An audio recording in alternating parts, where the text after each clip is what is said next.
as far as former President Trump, I think he's going to run. Obviously, he's in the race. He's not going to be the nominee. That's just not going to happen. And so I think there's a lot of opportunity to bring forward what the Republican Party, not what we were, not yesterday's leadership or yesterday's story, or crying about what happened in November of 22, but what we're going to bring to the table and get done tomorrow. That's what America's looking for. And so I'm really confident that whoever comes out of the Republican nomination process is going to lead this country and will be able to deliver a win in 24. And I'll back him. Right now, if the election were today, Ron DeSantis would win in New Hampshire. There's no doubt about that in my mind. I think Ron DeSantis would win in Florida. So I think the former president is trying to find a path to be back that leading voice of the party. I think a lot of us are, that potentially may get in the race, want to have something to say about the direction of that conversation. But look, again, thank you for your service. We're moving on. I just don't believe the Republican Party is going to say that the best leadership for America tomorrow is yesterday's leadership. That doesn't make any sense. That is not in our DNA as Americans. It's kind of the antithesis of the American spirit to settle for yesterday's news. We want the next generation, the next big idea, and that's what we're going to deliver.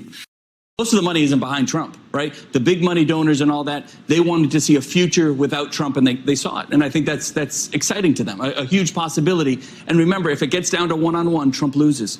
He has a very high floor at 32, 33%. But for an incumbent former president, he has a very low ceiling. Do you think he will ultimately sit on a debate stage or stand on a debate stage with the other candidates? Yeah, eventually his numbers are going to start ticking down, and he's going to have to get on the stage. He's not going to like that they really start attacking him. And like I said, if it gets down to one-on-one, that's where he's in real trouble. He may capture 47% of the Republican vote. You're saying one-on-one against Biden? Well, no, one-on-one against another Republican. Do you think? Okay. His fear is that they have the discipline to winnow it down.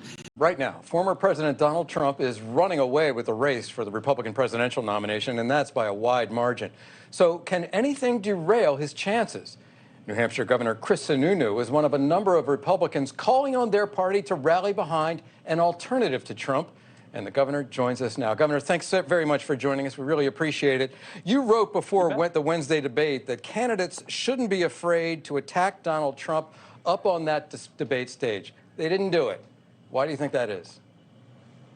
Well, he wasn't there, right? So I actually think the candidates did a great job ignoring him for the first hour. And it's not just on the debate stage. They got to be able to take it to him. I don't think they have to go nuclear like Chris does. Governor Christie does a great job just really pounding Trump. He knows him better than anyone. But everyone in their own way has to find separation with him, right?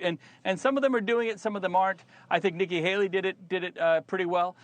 But that's really the key. It's not just attacking him, but then finding out where your candidacy is, assessing it as we go through the fall, and saying, look, when the time to back out is there, you got to back out. And if the numbers winnow down, if the number of candidates challenging Trump winnow down, especially if it's one-on-one, he loses. There's no question. The Republican Party can go forward. But that was really the opportunity of the debate the other night. For the first time in really 6 years, right? 6 years since we've seen leadership in the Republican Party without Donald Trump, and it looked pretty good. People were very happy with that debate. There was a lot of energy, a lot of exchange of ideas. It didn't fall flat. So I think it got folks very excited. Yeah, but the former president, as his talent, sort of stole the spotlight, and he did it very quickly yesterday, and even concurrently at the same time, simultaneously with the debate.